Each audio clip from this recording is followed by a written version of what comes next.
Last night, I was staying here with Dan. Getting our, it was a chill night. I didn't go out on a Friday, which is rare, right? But Stayed in. Unbelievable. Go put on ahead. this he put on this show. I think it's called like Hot Wings. You ever seen it? A show where they eat like hot wings. I heard about it. That like they go up in temperature or something. Yeah, but like Yeah. they get interviewed as if Yeah, it's yeah, yeah, yeah. I heard of it. I haven't seen it though. uh, and so I saw a couple of them. We saw Shaq, who's a fool, right? It was the Kevin Hart one, and then there was one other person that I saw before Kevin Oh, well, Hart. I think I did see one. I think I have seen one. But anyway, go ahead. But all that to say, I was telling Dan last night that I didn't used to be a Kevin Hart fan. I thought he was kind of corny. And his like his little small weird kind of jokes, right? Like Right. I didn't think he was funny like beginning his career or even like as he started to kind of get popular. His movies were cool, but like I didn't think he was that funny. I felt like he was kind of corny. Mm-hmm. I was telling Dan, I was like, he's really progressed his brand to the point where I'm a fan. I love Kevin Hart now. I love his brand. I love all the stuff that he's doing. I love all the industries he's in. I love how he's innovative. I love everything about his content. Right. And it's Mm-hmm. taken so much time to get there. But if you look at celebrities' lives from a bird's eye view, Right. and you look at the whole picture, you really begin to respect the craft and the work that they've put in. And it was funny because watching his interview, his mouth was on fire. But like in between all of his like stupidness and his little comedic actions about his mouth being hot, he was still able to pop answer the question super articulately to get back to his craziness. And it just Mm-hmm. shows like the mental state you develop. Because I can only imagine how hot his mouth was. I did the Buffalo Wild Wings challenge, a couple years ago when Troy and Richard lived over in Pentagon City, and I beat the record. I beat the record at the one in Crystal City. Oh yeah, I remember you told me that. Yeah, that's been a couple years now. I So you're beat like, okay, his mouth was probably much hotter than It that. was on fire. That thing was on fire. It was on fire. But like, I know that his ability to still articulate during that interview was a testament to his craft and to all the interviews he's continuously done, the amount of time he's worked on himself, right? And you have to really have like a business mind and like an entrepreneurial mind and like this strong desire to like be great and always reassess to see things like that, Right. during your interview. Which is why I think, for the people that don't like Kevin Hart, it's a lot of people that don't like him and they hate on him and they talk about him and stuff. And it's just as many people that love him. But I think that's what keeps him going because he is constantly reinventing himself, building his brand. Like he is no joke working on his business. He's like, I'm not just a comedian. I can come up here and tell jokes anytime I want, but I'm building a brand, I'm building a business, I'm enhancing my business. And he surrounds himself around, so he has so many people around him that are helping him, Yep. and he knows that he can't do it by himself, so he has all kinds of friends slash comedians slash partners that have been with him along the entire way, and he's constantly getting more people, getting more help to build his brand, and he's like, you can talk about me all you want, but I'm selling out movies, I'm selling out shows, people love me, and they continue to. So just as many people that don't like him, more people start to like him. And like, look at you, he got you as a new fan. So Yep.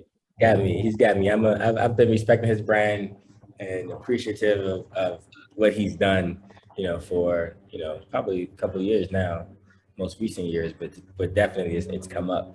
And one other thing about that, and you saying him building his community and like building his team and mm-hmm. having people around him, and you probably know about this more than me because you've always been like this person that's paid attention to like hip hop and paid attention to how certain people do Right, things. right. And I think, as I've begun to pay attention to people's brands more. And, you know, hearing him talk about Jay-Z, talking about LeBron, I love how much I've seen like the celebrity, like the upper echelons, the richer Black community begin to become more close knit and Yeah, tight. embrace each other. Uh-huh. Yeah, it's been a beautiful thing to watch. And again, I can't really speak to how it used to be 90s, before the 90s, early 2000s, but I can speak to how it is now. And I see, you know, the way these celebrities move together. I see, you know, Jay-Z, Kevin Hart, you know, P. Diddy, like how all of them are just kind of becoming bonding together. And even when you see Kanye and Jay-Z now starting to collaborate again, it's like, it's so great to see our people, especially like the influencers and the leaders in our community begin to really embrace Mm-hmm. each other up, squash stupid, you know, stupid little Beefs beefs, and and really stuff, begin right? to build build coalitions. Really, because one of the things I used to tell, me and Troy used to talk about, you know, some of the billionaires we would be around. I would talk about like Robert Smith, for instance, who's, you know, the richest Black billionaire. But like when you think about the way, you know, these people with money move, billionaires squash billionaires, you know. Bill Gates, Jeff Bezos' money squashes Robert Smith. And if it's not a lot of us that got billions of dollars, Right. then you still, even if you got 5 billion, you got to move a certain way so that somebody, some bigger shark, him and all his friends, don't come and mess up what you Eat you got built. up, right? Eat you up. Mm-hmm. And so our community really needs to build together and really needs to begin to start, you know, building these coalitions so that we can protect each other and we can help our people grow. Yeah, you know, you saying that just made me think about. I just attended this conference, a 2-day free conference by Thinkific. You know about Thinkific because you all use Thinkific at 1863 for some of your course creation. So I was juggling between Teachable and Thinkific. So I started creating courses in both. Both. I was like, I don't know which one I'm gonna use. So I went with Teachable. So right when I launched my course in Teachable, I attended this Thinkific 2-day conference. The 2-day conference was, I mean, it was so amazing. I was in awe of the people that they had. I mean, free. This was free, absolutely And free, it's no virtual. cost. Say it again. Virtual. It was led by a woman. You had an amazing 2-day virtual conference. Yeah, it was led by a woman. Her name is Zaylee Barclay. She is someone who has started this academy, Shoot Grow Start. I can't remember the order of what it's called, but she's all about photography and videography and making your brand pop by way of, you know, your settings and your lighting and all the different things to enhance your brand. So she went to Thinkific and said, hey, I've been creating courses with you guys. I want to bring other content, you know, creators, digital creators together, and I want to do this form. Branded it. I mean, it was fantastic. The reason why I think about that is what you were just saying about billionaires helping billionaires, millionaires helping millionaires. So it's like all these Black women, all these different women of color, all these different brand makers together in a room talking about the different things that they're doing. 2 days for free. I mean, gems, jewels, free content. Call me, email me, I'll help you. I was sitting there like in shock, like I cannot believe this. You know, I'm somebody who comes from the government. I've come from a very structured space, and even in private industry, I've come from these like structured worlds. So I'm out here in the world around all these digital creators, and I'm amazed at how much they're helping each other because they're all trying to make money together. They're all trying to give back together. They're all trying to do social impact programming together. I'm like, I am trying to be a part of that. Guess what platform I'm using now? Move my stuff from Teachable to Thinkific because I want to be a part of that. How hard was it to do that? It's you know, so setting it up was difficult for me initially because I had never done it. So I had to kind of figure out how to maneuver around it. And Teachable had a really great accelerator program that I worked on as part of developing my course. So that was awesome. But when it came to some of the support and some of the, you know, people that look like me are thinking about things like me, I didn't have that same kind of community. But when I went over to Thinkific after, you know, going to the 2-day conference, like they started a Facebook group. Everybody's talking about what they're doing. It's people that are new to it, people that have done it for a while. And I'm like, there's this huge community of people that are doing the same kind of stuff that I'm doing. And I can like kind of ride this wave along with them. So it's not hard now for me to change and move my content into Thinkific because I know how to do it. So I'm almost at the point of finishing the migration that I started. But I'm saying all that to say that groups like that, movements like that, are how we become millionaires and billionaires together.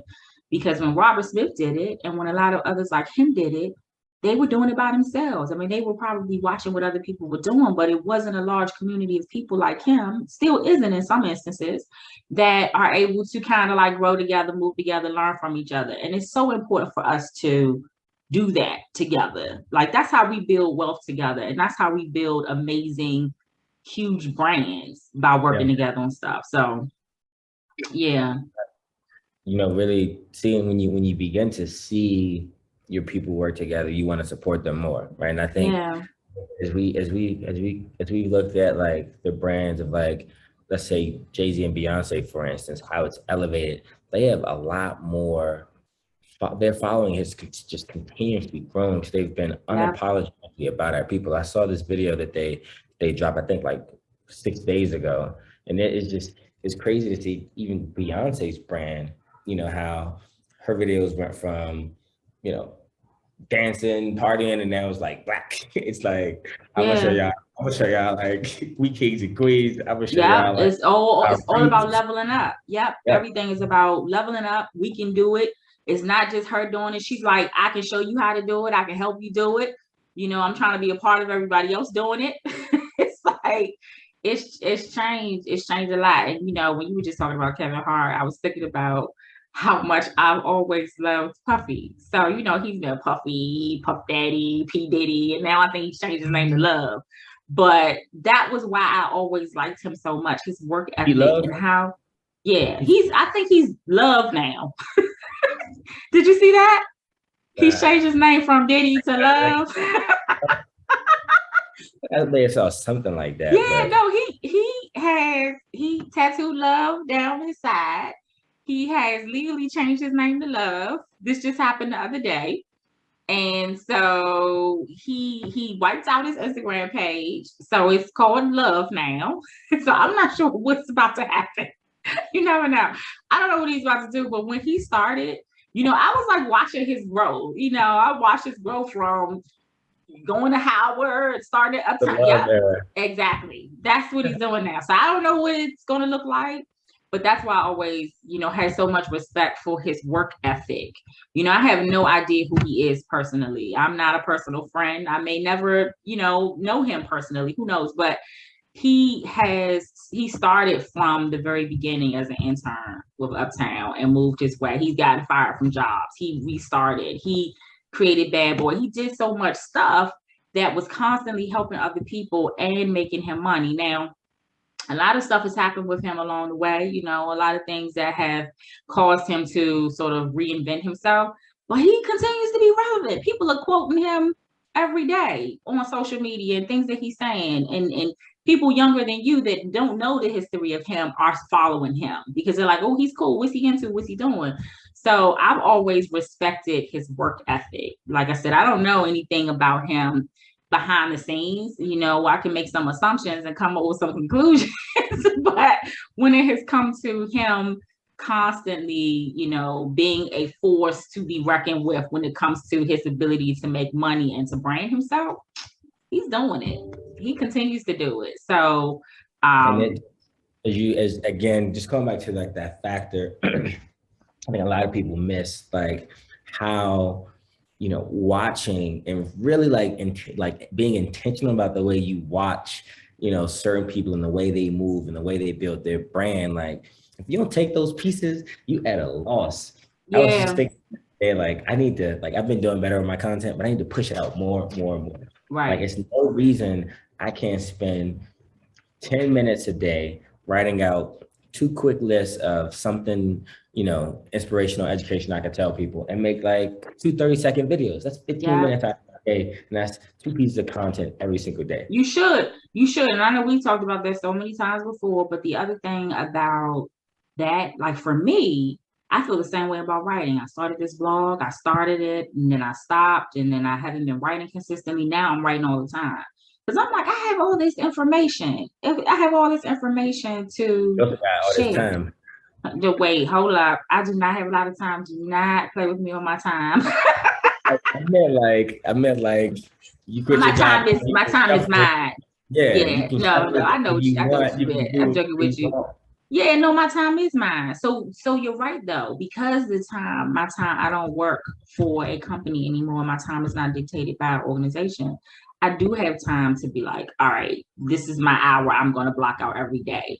And so, I think about it all the time, and I'm like, why am I not doing it? So it's really just me disciplining myself. But now I'm back doing it. I'm writing every day. So be on the lookout for my Square Biz posts. They are coming. They are coming. So I have so much to say. It's so much to blog about. And it's something I've wanted to do forever. So I'm doing it. It's coming. So I'm doing that. That's my commitment. You're going to start 2 videos a More day? content. I just What saw content? the other day YouTube is now paying creators to do 30-second videos. Did you see the same thing about? I saw something else about Instagram. Instagram's paying people to go live and share information. I mean, they are really trying to beef up this whole social media movement and presence, and we need to be a part of it.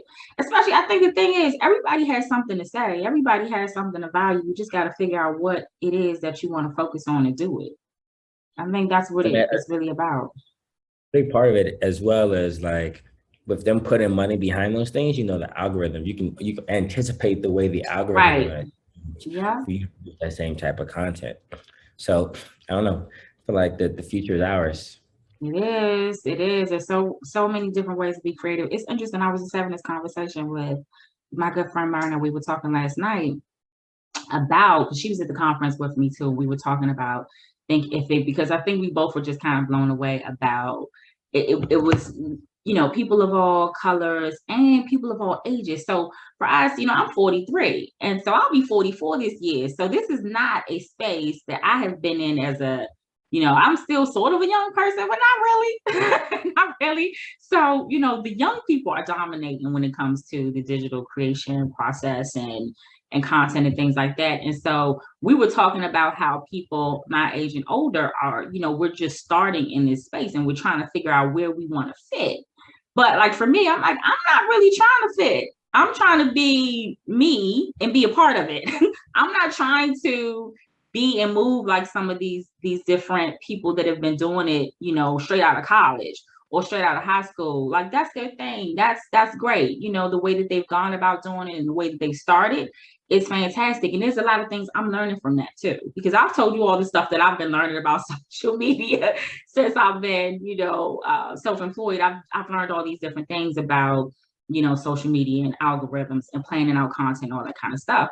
But the big thing for me is I got to show up as me. I have to show up as me doing my thing my way. I'm not going to all of a sudden have every picture and every post where I'm on the beach pretending to be working. I am here in my purple room getting stuff done right here in this seat. So this is where you might see me. You might see every piece of content with me here. But however it is that I'm doing it, it's my way. I'm still going to be sharing my value and my purpose with everybody in my way. So I think it's, people are trying to figure out how to fit, and they'll get overwhelmed by everything that they're seeing on social media, because if you watch it, it'll look like everybody is killing it, and some people are not able to pay their rent this month. So it's you have to do it your way. I think that's the whole point. Speaking of rent, uh-oh. They're gonna do what they're gonna do about all of these about COVID again. I don't know. With the programs, a lot of I don't got the same news over here. Is it getting bad? Well, yeah. Have you seen the numbers? Florida has recently had more cases, hospitalizations, than they've had at the height of COVID. Have you seen their governor? Yeah, exactly. Well, COVID is a no mask, we're not going to push it, enforce it state. So, so I know that's happening in Florida. I'm not sure what's happening in I don't even know if the numbers have gone up in Maryland. I haven't been tracking the news in in Maryland, but you know, I'm here obviously, but more so because I'm doing what I need to do. I wear my mask every day, and I'm not constantly around people, and I'm trying to be well, and I've gotten the vaccine. So, Grind on. You in your say it purple room. again. You in your purple room getting your grind on. I exactly what's happening. So I've only seen like I've been seeing the bad news, unfortunately, which is why Florida's been on the news so much because the numbers are going up. But what I have seen is a lot of the programs have been extended. So they have these programs, you know, that are preventing people from being evicted, that Yeah. are helping people with their rent and helping people when I with say their. when I talk about rent. Yeah, that's when you said about rent. Yeah, they're actually helping people. You know, they've extended the time for eviction notices. So, you know, I guess I think where they were given, let's say 6 months where you know, didn't pay your rent and you got sort of excused for it, they've extended the time. So they're making it so that these landlords can't put people out, you know, you know, for not paying their rent. And they have a lot of different rent programs for people now too. So a lot of what I think is happening is these programs are being extended and more money and funding is coming available. I don't know what's going to happen in the small business world because, you know, the PPP loans closed, that is not available. The EIDL loans are still active though.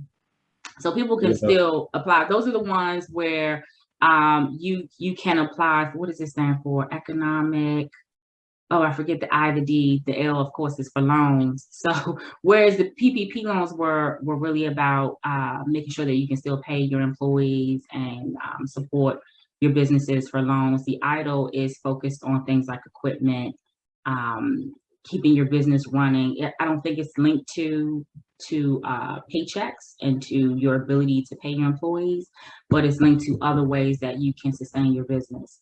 So, and I think it's also for sole proprietors. I think nonprofits can benefit. Different types of businesses can benefit from it. I don't know that it's for everybody.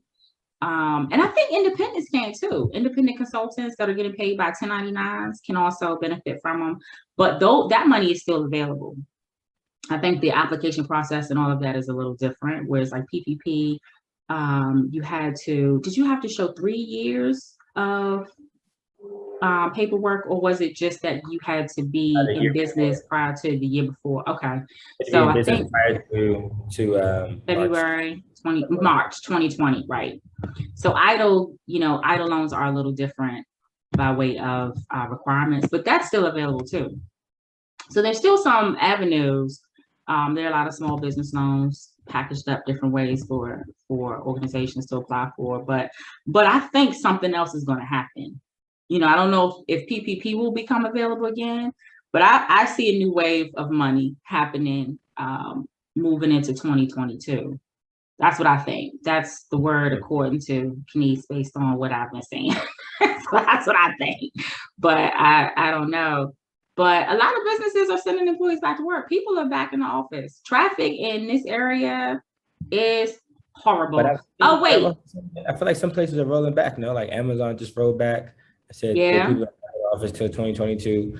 Apparently some schools are rethinking what they're going to do. Yeah, some of them are. You know, DC is back, or DC is planning to go back fully, completely back. I don't know about Maryland and Virginia. I had an interview the other day with NerdWallet and the Associated Press or small businesses going back to work. And, you know, they were asking me questions about how to create this hybrid structure. And it's going to be. Oh, yeah, you didn't tell me about that. How did that go?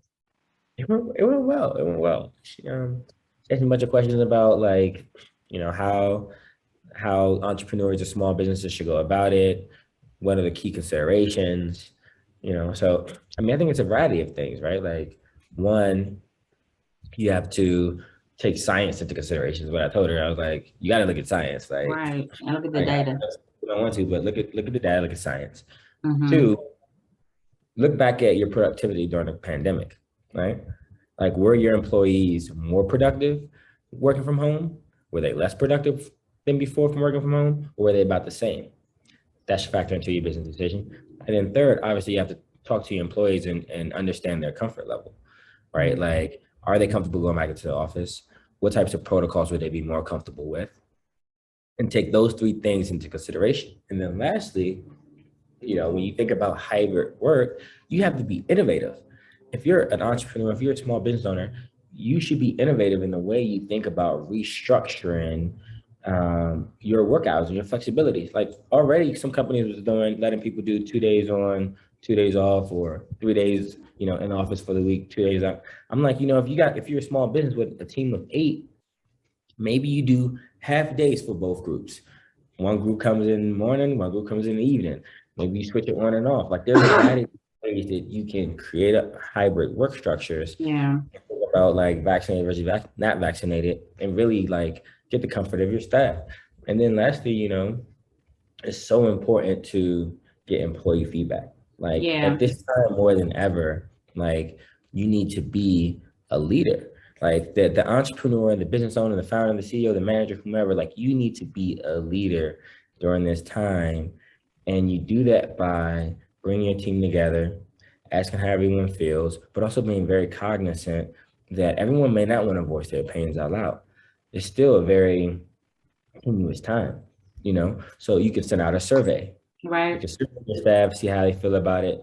And then you can reach out to the individuals that feel a certain way individually before making them come into a group setting. You set the playing field. You transparent about what you want to do. You transparent about how you want to bring the team together. And then you bring the team together and have a conversation about it. But there's a variety of different ways that you can continue to have good productivity. You can make your teams feel safe, feel like you still respect them and you invest in them. And then, we might have to all get through this together. Yeah. And I know a lot of companies are doing those surveys. They are sending out the surveys and getting the feedback and trying to make decisions based on comfort level from employees. Because it's not just, are you comfortable being in the office? Are you going to feel safe and that sort of thing? It's also their families. They have to come back home to their families. They have to come back home to their children. Their children may or may not be in school. Their spouses may or may not be in different organizations. So all of these people have families that come back together too. So it's all of those things to consider. And I can tell you, your point about productivity, some companies don't care. They don't care if the employees have been more productive at home. They're like, I want to see you in the office. Point blank, period. They don't care. And it's unfortunate. It's unfortunate. But I've been watching the news about, what companies are bringing employees back in and not. And the ones that are, they want to have control over where their people are working for a number of reasons, but it's not based on the fact that they have been more productive in the office. Therefore, they want them back in the office. Some of it is, I have been renting this space.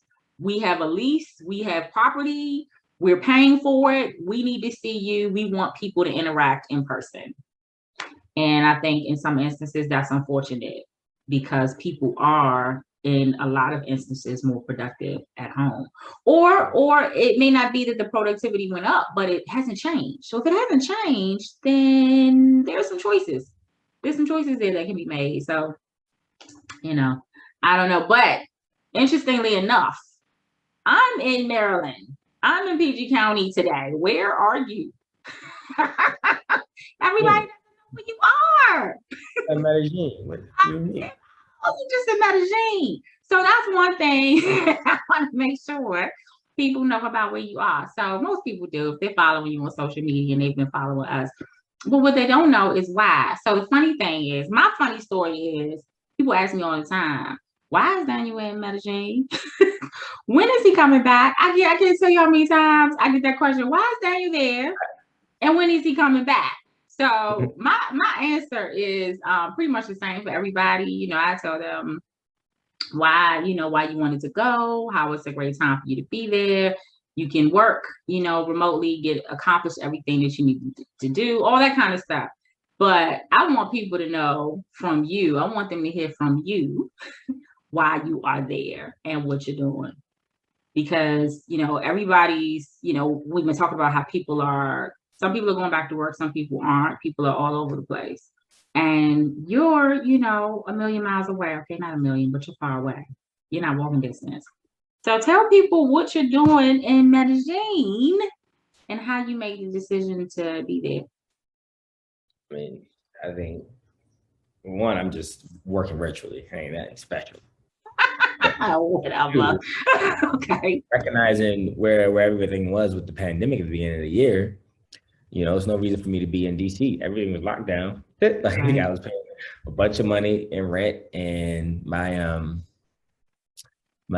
lease was up, and so I took a trip over here, and I was like, this is great. I'm gonna stay. You know, I think a part of being in the pandemic is really looking at where you want to invest in yourself and how you want to pivot your life. And for me, my pivot has been, okay, I really want to learn Spanish. I really want to find more business opportunities in emerging markets and in Latin America. And if not, I'll be able to leverage business opportunities when I get back to the States because I'll be fluent in Spanish. Two, I wanted to be able to live a little more free, see a little bit more of the world, and kind of just get away from distractions. Yeah. So now I'm That's in Medellin living, having a great time. that's pretty much how I've explained it to people that I mean, there's no reason for anybody to be stationary if they have a need and desire to see other parts of the world because you can pretty much work from anywhere now. And especially if you're self-employed, it's much easier. But if you are working for a company, the interesting thing, I think the cool thing about if you are actually working for someone and you've been working remotely for a year, almost 2 years now, from wherever you are, because a lot of people have left their homes, they've gone to their vacation homes, they've gone to their parents' homes, they've gone to all these different places, right? And the employee didn't miss a beat. You're still productive, you still got things done. I feel like the time is on your side to kind of negotiate that now. Hey, I've been I've been in Connecticut for 2 years now, so I want to stay here. So can we make some arrangements so I can stay, stay working remote while I continue, doing my job. So I think the bargaining chip has shifted for some people too. Because I think a lot of people have been really concerned about the fact that they have to now go back to the office. But open your mouth and assert yourself. Yeah. Really start those conversations with your management and your leadership team to say, I know what's happening. I know you want people back in the office and we are, working through these different arrangements, but here's the improvement that has been made for my quality of life and how much I've been able to accomplish for this business. Because the thing that people have to realize is the bottom line is a company is in the business of making money and executing its mission. You are a part of that. So they will help you and they will sort of negotiate different things, benefits, arrangements, telework, virtual, all that stuff. They'll negotiate that with you if you are continuing to maintain support for executing that mission, especially if you're doing it in a fantastic way. You've been excellent, your performance is dynamic, all those things are really hitting all their performance marks. Why wouldn't they support you in it? And if they say no, and if they don't, another company will, because tons of companies now are recognizing that they need to do some improvements for quality of life for their employees. So if company A doesn't do it, B, C, or D might.